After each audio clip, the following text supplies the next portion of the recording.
బట్టతలతో బాధపడుతున్నారా? ఆధునితనమైన పద్ధతిలో hair transplantation చేయబడును. Face clinic, Hyderabad. Mummy daddy divorce తీసుకుంటున్నారు అంకుల్. నాన్న అయితే వారం రోజుల నుంచి ఇంటికి కూడా రావట్లేదు. ఎక్కడున్నారో ఏంటో ఏమీ తెలియదు.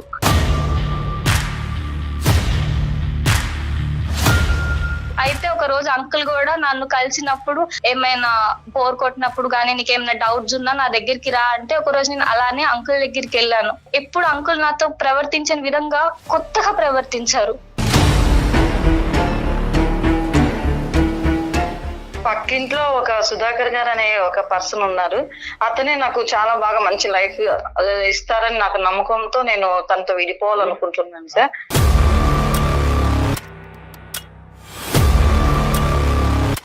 నన్ను ఒక యువరాణి లాగా చూసుకునే పర్సన్ నాకు దొరికారండి. అందుకని తనతో నేను కమిట్ అవ్వాను.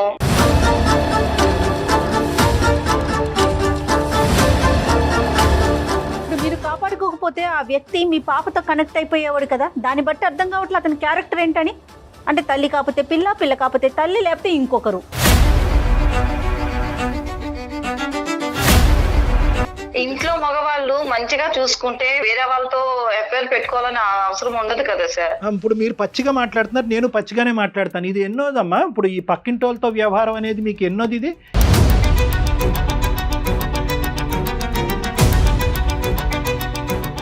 నన్ను ఆ పైన తీసుకునే కేరింగ్ నేను అతని పైన మనసు పడ్డాను, అంతేగాని. ఏమమ్మా మాట్లాడుతున్నావు? రెస్పెక్ట్ ఇవ్వలేదని చెప్పి ఇంకొక అక్రమ సంబంధం పెట్టుకుంటావా తల్లి? నాకు వాళ్ళ ప్రేమను మిస్ అవుతున్నాను. నా స్టడీస్ నేను కాన్సన్ట్రేట్ చేయలేకపోతున్నాను. నమస్తే డాక్టర్ గారు. శ్రావ్య అని ఒక అమ్మాయి మనకి మెయిల్ చేసిందండి.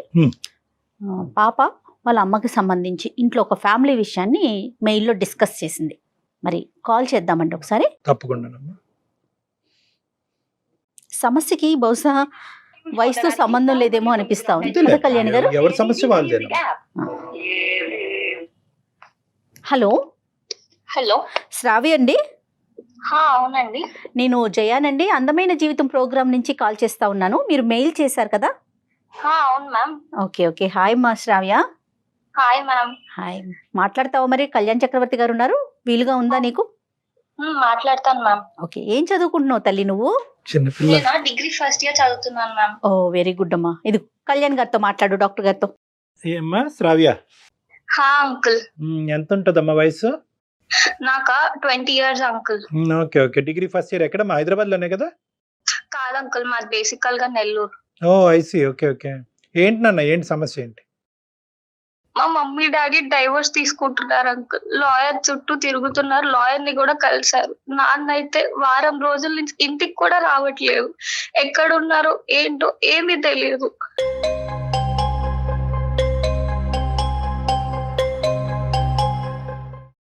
అయ్యో, ఎంతమంది అమ్మా? నువ్వు ఒక్కదానివేనా? ఇంకెవరన్నా బ్రదర్స్ సిస్టర్స్ ఉన్నారు నీకు? నేను ఒక్కదాన్నే మమ్మీ డాడీకి. అయ్యో. సో వీళ్ళు డైవర్స్ అనేటువంటిది ఇప్పుడు ఈ మధ్య కాలంలో వచ్చిందా, ఎప్పటి నుంచో ఉందా ఇష్యూ? 2 నెలల నుంచి అయితే అసలు చాలా దారుణంగా ఇంట్లో గొడవలు అవుతున్నాయి. అసలు నార్మల్ గా కాదు. ఇంటినైతే ఇల్లులా లేదు, ఏది పడితే విసిరేసుకుంటే చాలా గొడవలు అవుతున్నాయి. ఏం చేస్తుంటారమ్మా? ఫాదర్ ఏం చేస్తారు? నాన్నగారు? నాన్నగారికి చిన్న బిజినెస్ ఉంది. అమ్మ అయితే హౌస్ వైఫ్. అది ఏ విషయంలో అమ్మా? అంటే నీకేమైనా తెలుసా, లేదంటే ఏ కారణం కూడా నీకు తెలియనటువంటి పరిస్థితుల్లో నువ్వు మాకు చేసావా? నేనైతే ఒకటి అనుకుంటున్నాను. మా ఇంటి పక్కన ఒక అంకుల్ ఉండేవాళ్ళు. ఓకే. ఆయనతో నేను మా అమ్మని ఒకసారి చూశాను కాలేజ్ నుంచి వచ్చినాక. అది అయిన మరుసటి రోజు నుంచే మా ఇంట్లో గొడవలు అవుతున్నాయి చాలా తీవ్రంగా. ఏం చూసావు తల్లి? ఏంటి చూడటం అంటే ఏంటి? ఎక్కడ చూసావు? ఆ అంకుల్ నాతో చాలా మంచిగా ఉండేవాళ్ళు. ఒక రోజు నేను కాలేజ్ నుంచి ఇంటికి వచ్చాను. రైట్. ఇల్లు తాళం వేసిందని ఆయనకి ఏమైనా ఇచ్చారేమో అని వాళ్ళ ఇంటికి వెళ్ళాను. రైట్. వాళ్ళ ఇంటికి వెళ్ళినప్పుడు ఎప్పుడు అంకుల్ నాతో ప్రవర్తించిన విధంగా కొత్తగా ప్రవర్తించారు.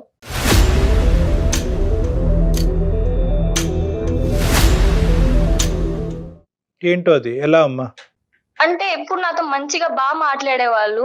ఆయన కంగారుగా డోర్ వేసేసారు. ఆ సందులో నుంచి నేను మా అమ్మని చూశాను. ఆ ఇంట్లో మా అమ్మ ఉంది.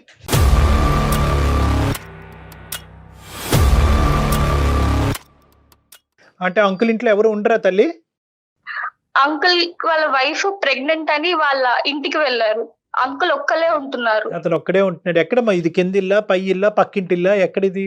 మా పక్కన ఫ్లాట్ అంకుల్. మరి అడిగావా అమ్మ? ఇంటికి వచ్చిన తర్వాత అమ్మని అడిగావా? అమ్మ అక్కడ నీకేం పని అని అడిగావా? నేను అసలు అడగలేకపోయాను, ఎందుకంటే అమ్మ నాకు వెళ్ళొద్దని చెప్పి తను అక్కడికి ఎలా వెళ్తుంది?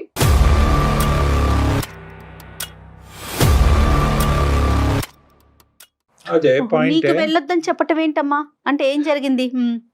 నేను అంకుల్ నాతో చాలా బాగా మాట్లాడేటవాళ్ళు. అయితే ఒక రోజు అంకుల్ కూడా నన్ను కలిసినప్పుడు, నీకు ఎప్పుడైనా ఇలా బోర్ కొట్టినప్పుడు గానీ నీకేమైనా డౌట్స్ ఉన్నా నా దగ్గరికి రా అంటే, ఒక రోజు నేను అలానే అంకుల్ దగ్గరికి వెళ్ళాను. అది రాగానే మా అమ్మకి ఆ విషయం చెప్తే మా అమ్మ నన్ను తిట్టి నువ్వు ఇలా వెళ్ళకూడదు అని చెప్పి నా దగ్గర ప్రామిస్ తీసుకుంది. అలాంటి తప్పు మా అమ్మ ఎలా చేస్తుంది?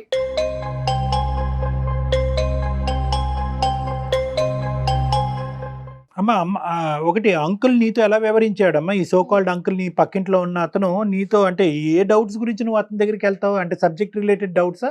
దేని గురించి రమ్మన్నాడు? నెంబర్ 1. నెంబర్ 2, ఒకప్పుడు ఎప్పుడన్నా అంకుల్ నీతో ఇంకో విధంగా చేశాడా? పెద్ద పిల్లే కదండి, డిగ్రీ చదువుతున్న పిల్ల కదా. తప్పుడుగా ఎప్పుడన్నా ప్రవర్తించాడమ్మా? అతని చూపులు గానీ మాటలు గానీ నీకు మిస్బిహేవ్ చేసినట్లు అనిపించాయా శ్రావ్య ఎప్పుడైనా?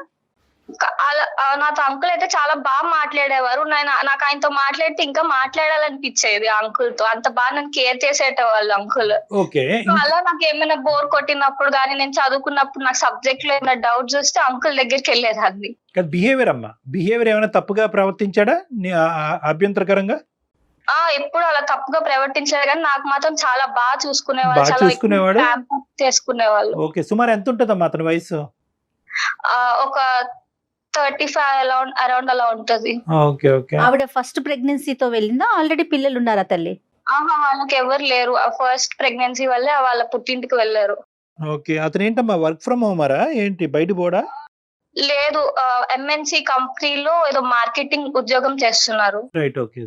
నాన్నగారికి అయితే నేను అయితే ఏం చెప్పలేదు, కానీ ఆయనతో నేను మమ్మీని చూసిన నెక్స్ట్ డే నుంచి మా ఇంట్లో చాలా గొడవలు జరుగుతున్నాయి. చాలా అంటే చాలా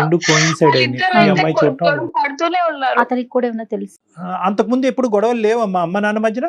దానికి ముందు అసలు ఎప్పుడు లేవు. ఎప్పుడైనా ఏమైనా గొడవ ఉన్నా వెంటనే ఆ రోజే వాళ్ళు వెంటనే సార్ట్ అవుట్ చేసుకునేటోళ్ళు. ఇంత పెద్ద గొడవ ఎప్పుడు చూడలేదు. విడిపోయేంత. ఇప్పుడు అమ్మ డాడీ కలిసి లేరమ్మా? నువ్వు ఎక్కడున్నావు? నువ్వు ప్రెసెంట్ అమ్మతో ఉన్నావా, డాడీతో ఉన్నావా? నేను పైన టెర్రస్ మీద ఉన్నాను. కాదు, ఇప్పుడు అమ్మ డాడీ కలిసే ఉన్నారా, విడిపోయారా? మమ్మీ డాడీ అయితే డైవర్స్ తీసుకోబోతున్నారు, లాయర్ చుట్టూ తిరుగుతున్నారు. నాన్న అయితే 10 రోజుల నుంచి ఇంటికి కూడా రాలేదు.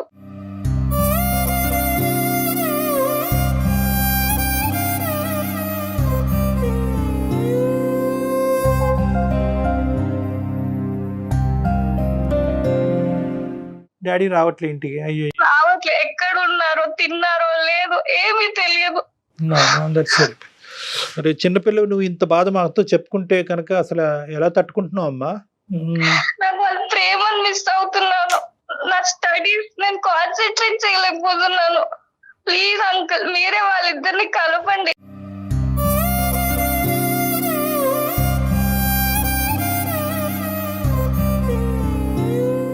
నువ్వు మాతో మాట్లాడుతున్నావు కదా నాన్న, అదేనమ్మా నీకు డైవర్స్ తీసుకోవటం ఇష్టం లేదు, వాళ్ళిద్దరు కలిసే ఉండాలి, లాయర్ల చుట్టూ తిరగకూడదనే మాకు కాల్ చేసావు, మాకు అర్థం అవుతుంది. కానీ మోస్ట్ ఇంపార్టెంట్ నీ నీ నీ గట్ ఫీలింగ్ ఏంటమ్మా? అమ్మ నిజంగా తప్పు చేసి ఉంటుందా? కానీ అది చూసాను కాబట్టి నాకు ఎక్కడో అమ్మ తప్పు చేసిన, దాని వల్లే మా ఇంట్లో రోజు గొడవలు అవుతున్నాయి అంటున్నారు. నాన్న కూడా ఎవిడెన్స్ ఉన్నాయి, అవి ఇవి అని మాట్లాడుతున్నారు, కానీ నాకు ఏ ఒక్క విషయం సరిగ్గా తెలియదు. ఆ రోజు రాత్రి ఇంటికి వచ్చిన తర్వాత సాయంత్రం అడిగేవా అమ్మని? అమ్మ ఎందుకమ్మా అక్కడ నీకేం పని అని అడిగేవా? అడగలేదు. అలా చూసిన మరుక్షణమే నా గుండె పగిలిపోయింది.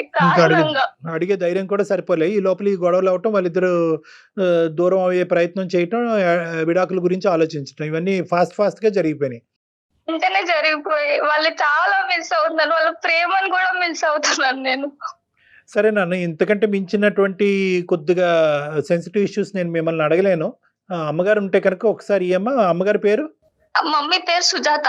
సుజాత, ఓకే. ఎక్కడున్నారు అమ్మ? ఇక్కడే ఉన్నారు, నీతోనే ఉన్నారా? ఇదే ఫోన్ లో మాట్లాడచ్చా, ఫోన్ కలపాలా? ఫోన్ కలపాలి. అమ్మ కింద ఉన్నారు, నువ్వు టెర్రస్ మీద ఉన్నావా? అదే బెటర్ లేండి, తన ముందు ఏం మాట్లాడు, ఫేస్ టు ఫేస్. ఓకే, సరే అమ్మా, అయితే కలిపి తల్లి చూద్దాం. సరే అంకుల్. అసలు ఆ అమ్మ ఇటువంటి పరిస్థితుల్లో అది మాట్లాడటానికి మనతో అసలు మామూలుగా ఉండదమ్మా. అంటే నేను అది మినిమం అక్కడ ఏం జరిగిందో మనకు తెలియదు, కానీ మినిమం ఎథిక్స్ కూడా ఎలా మర్చిపోతున్నారు కళ్యాణ్ గారు. రోజులు అనుకో నిజేనేమో ఇదేనేమో కలికాలం అంటే అనిపించేస్తుంది ఒక్కొక్కసారి. ఈ కలికాలం ఇంత ఇదిగా ఉంటదని కూడా అనుకోలేదమ్మా. అవునండి. అమ్మ నాన్న విడిపోకూడదు అనే పరిస్థితి ఆ అమ్మాయికి ఏం కర్మ ఈ రోజు వచ్చేయాలన్నమాట. Hello mummy. ఆ ఎక్కడ వెళ్ళావే? సడన్ గా నేనా? హడావుడిగా బయటకు వెళ్ళావు. ఎక్కడికి వెళ్ళావు? ఫ్రెండ్ నేను ఇక్కడే చూసుకుంటున్నాను. ఫ్రెండ్ వాళ్ళ ఇంటికి వెళ్ళావా? ఎవరో ఫ్రెండ్?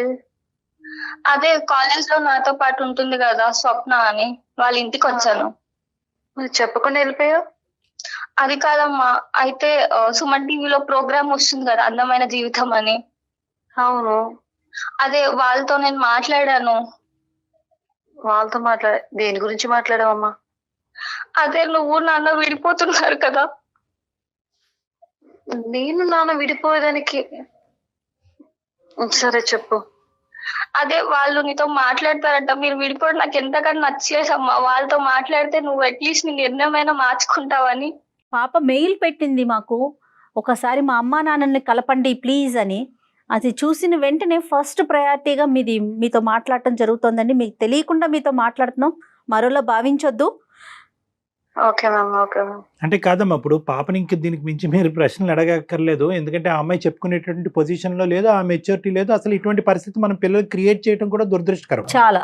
ఇప్పుడు తను చెప్పేది ఏంటంటే సుజాత గారు, తను బేసికలీ అమ్మాయి ఏం చెప్తుంది అంటే, ఈ రోజు మీరిద్దరు విడిపోయేటటువంటి పరిస్థితి వచ్చింది, దాని వెనకాల కారణం ఏంటి అన్నది ఆ అమ్మాయికి అర్థం కావట్లేదు. కానీ చూసినటువంటి ఒక్క కారణాన్ని మాత్రం నాకు చెప్పింది. ఏదైతే కనుక తన కాలేజ్ నుంచి తిరిగి ఏంటి వచ్చినప్పుడు సార్? ఒక తాళాల గురించి ఇంటికి వెళ్ళేటప్పటికి ఆ పక్కింటి అంకుల్ ఇంట్లో మీరు ఆ మూలను కనిపించారంట ఒక రోజు. కనిపించేటప్పటికి ఈ అమ్మాయి మనసు చాలా గాయపడి, అంతకు ముందే ఏంటంటే ఈ అమ్మాయికి మీరు చెప్పారంట, అంకుల్కి మరి అంత సాన్నిహిత్యంగా ఉండద్దమ్మా, రోజులు బాగాలేదు అని చెప్పి ఈ అమ్మాయికి జాగ్రత్త చెప్పి అదే మీరు ఆ అమ్మాయి కోసం చెప్పడానికి నేను వాళ్ళ ఇంటికి వెళ్ళానండి. వాళ్ళ ఇంటికి వెళ్ళడం వల్ల అంటే తను ఎక్కువ క్లోజ్ గా ఉండడం అది నాకు ఇష్టం లేదు. ఎందుకంటే ఒక చిన్నపిల్ల కదా, చిన్నపిల్ల లైఫ్ ఎలా స్పాయిల్ అవుతుందో అందరికి తెలిసిన విషయమే. వాళ్ళు అంటే మగవాళ్ళు ఎలా అంటే చిన్నపిల్లల్ని ఎలా మాయ చేస్తున్నారో అందరికి తెలిసిన విషయమే కదా సార్. అది చెప్పడానికి వాళ్ళ ఇంటికి వెళ్ళాను, అంతేగాని అది చూసిన దానికి ఏమైంది? మరి మీరు మీ హస్బెండ్ విడిపోవటానికి కారణాలు ఏంటమ్మా తెలుసుకోవచ్చా?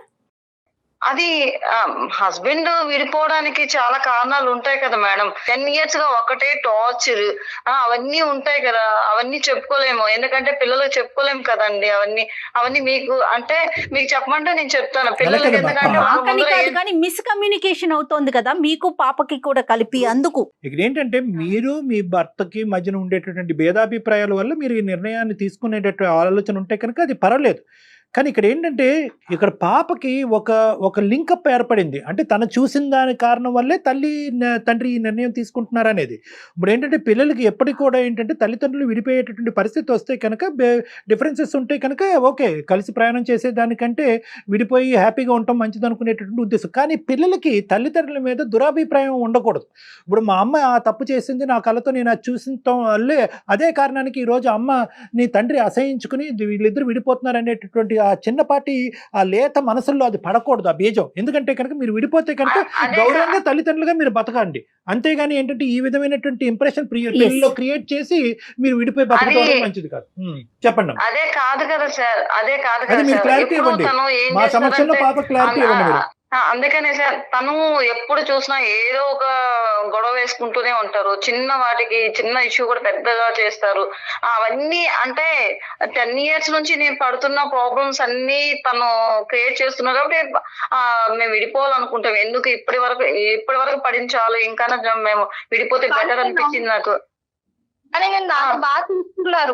ఎప్పుడు నీకు ఏ అన్యాయం చేయలేదు. చిన్నప్పుడే నిన్ను కానీ నన్ను కానీ చాలా బాగా చూసుకున్నారు. ఏది కావాలని ఇచ్చారు. అలాంటిది రోజు నాన్నకు అన్యాయం బాగా చూసుకున్నారని నీకు తెలుసు అమ్మా. ఒక కోణంలోనే నీకు తెలుసు, ఇంకో కోణంలో నాకు ఎంత ప్రాబ్లం ఫేస్ చేస్తున్నానో నీకు తెలియదు. కాదమ్మా, కాదు. ఇప్పుడు పాప పెళ్లి వయసుకు వచ్చేస్తుంది, ఇంచుమించుగా ఒక 5-6 ఏళ్ల లోపు పెళ్లి చేసేస్తారు. ఇలాంటి టైంలో ఇంత లాంగ్ జర్నీని మీరు ఏదైతే ట్రావెల్ చేశారో దాన్ని వద్దు అని ఒక ఫుల్ స్టాప్ పెట్టాలనుకుంటున్నారు. మీరేమో హౌస్ వైఫ్, ఏంటి ఎట్లా ఏ ధైర్యంగా ముందుకెళ్ళాలనుకుంటున్నారు? చెప్పలేదు మేడం, కారణం చెప్పండి. కారణం తనకు కూడా చెప్పండి. అలా అనిపించాలి కదా. ఇప్పుడు నేను వద్దనుకునింది అంటే నేను పడుతున్న టార్చర్ మీకు తెలియదు కదా. ఆ టార్చర్ ని ఇప్పుడు ఇంకా నేను భరించే ఓపిక నాకు లేదు. అందుకనే నేను డైవర్స్ తీసేసుకుందాం కారణం అయి అనుకుంటున్నాను. ఉంటుంది. ఆ టార్చర్ చెప్తే గానీ శ్రావ్య, తెలియదు కదా. మీరు చెప్పండి అసలు కారణం చెప్పండి అమ్మా, మేము వెయిట్ చేస్తున్నాం. శ్రావ్య 2 నిమిషాలు ఓపికగా వినమ్మా. చిన్న విషయం కూడా టార్చర్ పెడతారండి. చిన్న విషయాన్ని కూడా పెద్దగా గొడవ చేయడము, ఎవరితో మాట్లాడినా గొడవ చేయడము, అతనితో ఎందుకు మాట్లాడము, ఇతనితో ఎందుకు మాట్లాడము అని చెప్పడము. పిల్లలకి ఏం కావాలన్నా కొని పెట్టడానికన్నా ముందుగా అది ఎందుకు ఇది ఎందుకు. చిన్న విషయం మొన్న శ్రావ్యకే కావాల్సి వచ్చింది. 10 days అడుక్కుంది నన్ను. 10 days అడుక్కొని తర్వాత తీసుకొచ్చి పెట్టాను. దాన్ని అడగండి. అలాంటి చిన్న విషయాల్లో కూడా పెద్దగా ఇష్యూ చేస్తారు తను. అమ్మా మీరు చిన్న విషయం అంటున్నారు కానీ బలమైన కారణం చెప్పట్లేదమ్మా. అంటే అనుమానం అమ్మా, బలమైన అతను కారణాలంటే అది ఎలా చెప్పాలి మేడం. బలమైన అనుమానమా? కారణాలంటే కొన్ని అనుమానంతో మిమ్మల్ని చెప్పుకునేటివి కొట్టడం ఉంటాయి. తిట్టడం అలా ఏమన్నా చేస్తారా ఆయన? లేకపోతే ఇంట్లోకి మీకు కావాల్సిన ఖర్చులకి కానీ లేకపోతే బాధ్యత మరిచి ఉంటున్నారా ఆయన? ఆ ఖర్చులు అంటే 100 రూపాయల ఖర్చుకి 10 రూపీస్ ఇస్తే సరిపోదు కదా మేడం. అలా అంటే చూడడం అందరి ముందర మంచిగా ఉంటారు, లోపల నన్ను టార్చర్ పెడుతుంటారు. నువ్వు వాళ్ళతో మాట్లాడవా, వీళ్ళతో మాట్లాడవా, ఎందుకు నాతో సరిగా ఉండరు. అంతే కదా. అనుమానం అవును మేడం. చిన్న విషయానికి కూడా వాళ్ళతో ఎందుకు మాట్లాడావు, కూరగాయలు కొంటున్నా గానీ వాళ్ళతో అంతసేపు ఎందుకు సరే మాట్లాడుతున్నావు. సుజాత గారు, అర్థమైంది. ఇప్పుడు మోస్ట్ ఇంపార్టెంట్ ఏంటంటే 20 సంవత్సరాలు మా ప్రయాణంలో 10 సంవత్సరాలు బట్టి అతను అనుమానంతో మనల్ని హింసిస్తున్నాడు, బాధ పెడుతున్నాడు. దానివల్ల నేను అది తట్టుకోలేక ఉక్కిరి బిక్కిరి అయిపోయి నేను విడాకులు తీసుకోవాలనుకున్నాను. కానీ ఇప్పుడు ఇష్యూ ఏంటంటే ఇప్పుడే ఎందుకు తీసుకుందాం అనుకుంటున్నారు? ఈ 2 నెలలు బట్టే మీ గొడవలు ఇంకో లెవెల్కి ఎందుకు వెళ్ళి ఈ మధ్యకాలంలో జరిగినటువంటి సంఘటన ఏంటి, దేనివల్ల అతను అలా రియాక్ట్ అవుతున్నాడు? వాస్తవాలు చెప్పండి సార్. ఇప్పుడు విడిపోవడానికి దానికి ఒక చిన్న కారణం ఉంది సార్.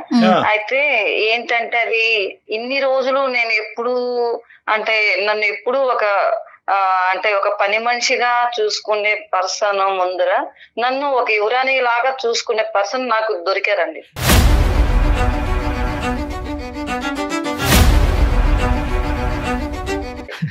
రియల్. ఎందుకంటే వివరాల్లో చూసుకునేవాడు దొరికాడా? సరే చెప్పండి. అందుకే అంటే ఇలాంటి పర్సన్ ముందర నేను ఉండలేకపోతున్నాను సార్. తన చూసే ప్రేమ, అభిమానం చూసుకుంటే అసలు భర్త మీకు ఆఫ్టర్ ఆల్ కింద కనిపించాడు. చెప్పనండి మేడం, చెప్పండి తల్లి, చెప్పండి. కథ బాగా ఉంది, చెప్పండి. నేను ఏమనుకోకండి, చెప్పండి. అంతే కదా సార్. ఇప్పుడు ఎప్పుడు నన్ను అంతే వేస్ట్ పేపర్ లాగా చూసుకుంటున్నప్పుడు తను నన్ను మంచిగా చూసుకునేటప్పుడు తనతోనే జీవితం లైఫ్ గడపాలని నాకు అనిపిస్తుంది కదా సార్. ఎవరి మహాపురుషుడు ఎవరి గురించి చెప్తున్నారు ఈ వర్ణించడం? చచ్చిపోతున్నాం. అంటే మా పక్కింట్లో ఒక సుధాకర్ గారు అనే ఒక పర్సన్ ఉన్నారు. అతనే నాకు చాలా బాగా మంచి లైఫ్ ఇస్తారని నాకు నమ్మకంతో నేను తనతో విడిపోవాలనుకుంటున్నాను సార్.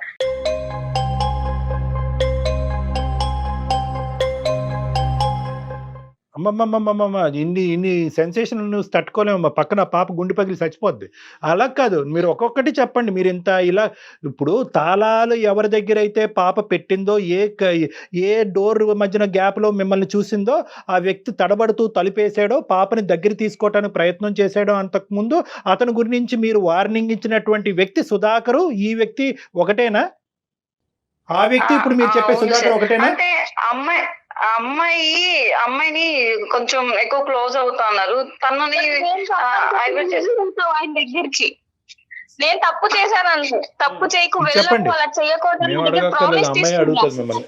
అవును అది నువ్వు చిన్న పిల్లవి, తప్పు చేస్తే నీ లైఫ్ ఎక్కడ స్పాయిల్ అవుతుందో చెప్పడానికి.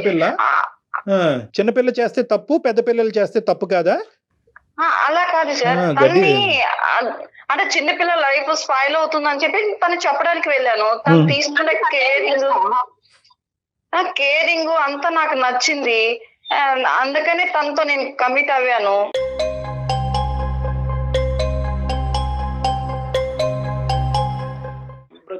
అది తప్పని నాకు అనిపించడం లేదు. అనిపించట్లేదా? అతనికి ఆల్రెడీ పెళ్ళయింది కదమ్మా. మరి ఆ అమ్మాయికి అతను డైవర్స్ ఇస్తాడు, నీ భర్తకి నువ్వు డివోర్స్ ఇచ్చేస్తావా? అంటే ఏంటమ్మా అమ్మ, ప్రెగ్నెన్సీకి ఆడవాళ్ళు వెళ్ళిపోతూ ఉంటే మగవాళ్ళు పక్కింటి ఆడవాళ్ళతో సంబంధం పెట్టుకోవటం అనేది మీ టెక్స్ట్ బుక్ డిక్షనరీ ప్రకారం అది కరెక్టా? ఇంట్లో మగవాళ్ళు మంచిగా చూసుకుంటే వేరే ఆడవాళ్ళకి తన భార్యకి వేరే వాళ్ళతో ఎఫ్ఐఆర్ పెట్టుకోవాలని అవసరం ఉండదు కదా సార్. ఇప్పుడు మీరు పచ్చిగా మాట్లాడుతున్నారు, నేను పచ్చిగానే మాట్లాడతాను. ఇది ఎన్నోదమ్మా? ఇప్పుడు ఈ పక్కింటి వాళ్ళతో వ్యవహారం అనేది మీకు ఎన్నోది? ఇది మొదటిదా? ఇంతకు ముందు కూడా చాలా కార్యక్రమాలు నడిచినాయా? పక్కన ఒక కూతురు లైన్ లో ఫోన్ మీ మాట అంతా ఆలకిస్తుంటే ఇప్పుడు వరకు ఎంతో గొప్పగా చెప్పింది ఒక తల్లి గురించి, ఆ అమ్మాయి లైన్ లో ఉంది అనేటటువంటి సబ్జెక్ట్ కూడా మీరు ఇలా తీసేసి ఎస్ అండి తప్పేంటంటే మొగుడు బాగా చూస్తే ఇక్కడ ఉంటాను, లేదంటే పక్కింటి మొగుడు బాగా చూస్తే అక్కడ ఉంటానని మీరు మాట్లాడే భాష ఎలా ఉంది అంటే కనుక ఇదేదో మీ ఇంట్లో ఒక సాంప్రదాయం ఆనవాయితీగా చెప్తున్నారు. సార్ మొగుళ్ళో ఉన్నది లేనిదని ఏం లేదు సార్. వాళ్ళు మనస్తత్వాలు మంచిగా చూసుకుంటే, ఆడవాళ్ళని ఆడవాళ్ళగా చూసుకుంటే ఏ ఆడది అలా చేయదు సార్. కనీసం ఆడవాళ్ళకి ఇచ్చే మినిమం వాళ్ళకి ఇవ్వాల్సింది కూడా ఇవ్వరు సార్. అట్లా ఇచ్చేట్టుగా ఉంటే. మేడం సుజాత గారు, ఒకటే, మీకు మాటలు రావట్లే చూసారా? మీరు మాటలు దొరులుతున్నాయి, ఇక్కడ తడబడుతుంది. ఎందుకంటే మీ మనస్సాక్షికి తెలుసు మీరు పిచ్చి మెంటల్ పని చేశారని చెప్పి. మీ మనస్సాక్షికి తెలుసు. ఇదే 2 నెలల క్రితం ఈ మగాడు ఎవడైతే కనుక పరిచయం అవ్వకముందు మీరు డైరెక్ట్గా మాకు ఫోన్ చేసి నా మొగుడితో ఈ ప్రాబ్లం ఉందండి, ఏం చేయమంటారు, ఈ హింస భరించలేకపోతున్నానని చెప్పుంటే కనుక మీకు పాదాభివందనం పాలాభిషేకం చేసి ఉండేటటువంటి వాళ్ళం. మీరు అమ్మ రా అమ్మ కూర్చో, నువ్వు ఒక స్త్రీ, నీ కాళ్ళ మీద నువ్వు బతకగలవు, ఇలాంటి హింస పెట్టేటటువంటి మగవాళ్ళతో నువ్వు కంటిన్యూ అవ్వాల్సినటువంటి అవసరం లేదు, వాడినన్నా కౌన్సిలింగ్ తీసుకురా, నువ్వన్న విడాకులు తీసుకో అని పద్ధతిగా చెప్పి ఉండేవాళ్ళం. మీరు ఏంటంటే వెనకదారి నుంచి వచ్చారు, బ్యాక్ డోర్ నుంచి వచ్చారు, ఆల్రెడీ డిసైడ్ అయ్యారు, ఒక మగాడితో కనెక్షన్ పెట్టుకున్నారు. అది కూడా ఏ మగాడితో? కూతుర్ని జాగ్రత్త చేస్తూ, అమ్మ అలాంటి మగవాళ్ళు ఉంటారు జాగ్రత్త, అలాంటి వాళ్ళు నువ్వు ట్రాప్ అవుతావు జాగ్రత్త అని చెప్పి మీ కూతుర్ని. ఇప్పుడు మీ అమ్మ ఏమనుకుంటుంది? అమ్మ కేవలం నన్ను పక్కన పెట్టాను వెనకతల కారణం ఏంటంటే నేనెవరినో నచ్చినటువంటి వ్యక్తితో వెళ్ళిపోయి నా గురించి జాగ్రత్త పట్టడం కాదు, అమ్మకి గోల్డెన్ ఛాన్స్ పోతుంది అనేటటువంటి ఉద్దేశంతో నన్ను బైపాస్ చేసి అమ్మ అక్కడికి వెళ్ళిందని అనుకుంటూ ఉంటుంది. మీరు అప్పుడు చేయవలసిందమ్మా, నిజంగా మీ మొగుడంటే కనుక మీకు అంత భయంకరమైనటువంటి పరిస్థితి ఉంటే కనుక ఇప్పుడు కాదు, మీరెందుకు సెలక్షన్ క్రైటీరియాలో ఒక మగాడిని పెట్టుకుని వాడిని టిక్ బాక్స్ పెట్టి సెలెక్ట్ చేసుకున్న తర్వాత ఈ రోజు మీ మొగుడు గురించి ఎందుకు ఇలా మాట్లాడుతున్నారు? ఇప్పుడు డైవర్స్ గురించి ఎందుకు మాట్లాడుతున్నారు? అంతకుముందు ఎందుకు మాట్లాడారు? ఎప్పుడు తీసుకోవాలనుకున్నాను సార్, కానీ పిల్లలు చిన్న పిల్లలుగా ఉన్నారని చెప్పేసి అనుకున్నాను సార్. ఎప్పటి నుంచో అనుకుంటూనే ఉన్నాను సార్ నేను డైవర్స్ తీసేసుకుందామని. కానీ చిన్న పిల్లలుగా ఉన్నారు కదా వాళ్ళని. అమ్మ నాన్ సెన్స్ అమ్మ మీరు మాట్లాడేది, అబ్సల్యూట్ నాన్ సెన్స్. మీరు మాట్లాడేది అబ్సల్యూట్ నాన్ సెన్స్. చిన్న పిల్ల ఉంది కాబట్టి నేను ఇంకా శ్రావ్య ఉంది కాబట్టి నేను మాట్లాడలేకపోతున్నాను, కానీ ఇంకా పచ్చిగా ఇంకా ఓపెన్ గా నేను మీతో మాట్లాడొచ్చు. 10 నిమిషాల్లో మీ మైండ్ సెట్ నేను మార్చగలను. ఇది తప్పమ్మా, మీరు చేస్తుంది అబ్సల్యూట్లీ రాంగ్. ఇప్పటి వరకు ఏంటంటే అమ్మ నాన్న విడిపోతారు, బాబోయ్ నన్ను కాపాడని అనేటటువంటి అమ్మ ఈరోజు తూర్పు తిరిగి దండం పెట్టి మా అమ్మ ఇంత దిక్కుమాలింది అనేటటువంటి పరిస్థితికి వస్తుంది ఈ రోజు అమ్మాయి. దయచేసి తల్లుల పరువులు ఇలా తీయకండి అమ్మా. తల్లి అనేటటువంటి ఒక పవిత్రమైనటువంటి ఒక గొప్ప బంధాన్ని ఈ రోజు నేను ప్రాబ్లం ఫేస్ చేసి ఇన్ని రోజులు నేను ప్రాబ్లం ఫేస్ చేస్తున్నా ప్రాబ్లం అయినా చేయాల్సిందేనా సార్? సుజాత గారు మీరు ఏం చదువుకున్నారో నాకు తెలియదు, కానీ 20 years అనుభవం ఉండేటటువంటి పెళ్లి అనేటటువంటి పవిత్ర బంధంలో ఉండేటటువంటి అనుభవం ఉండేటటువంటి ఒక స్త్రీగా 1% కూడా మీరు మాట్లాడట్లేదు. ఏం నేర్పిస్తున్నారమ్మా ఎథిక్స్ మీరు పిల్లలకి? ఏమమ్మా మాట్లాడుతున్నావు? రెస్పెక్ట్ ఇవ్వలేదని చెప్పి ఇంకొక అక్రమ సంబంధం పెట్టుకుంటావా తల్లి? అసలు అలాంటప్పుడు మీరిద్దరు అతను ఆ విధంగా పరిగెడితే నువ్వు ఈ విధంగా పరిగెట్టేటట్టయితే కనుక ఆ బిడ్డనే కనకుండా ఉండవలసింది. ఎందుకు ఆ అమ్మాయిని ఇప్పుడు ఉండబుద్ధి కూడా కావట్లేదు. ఇంకా ఇంత విన్నాక నాకు ఆ ఇంట్లో అసలు ఒక్క క్షణం కూడా ఉండబుద్ధి కావట్లేదు.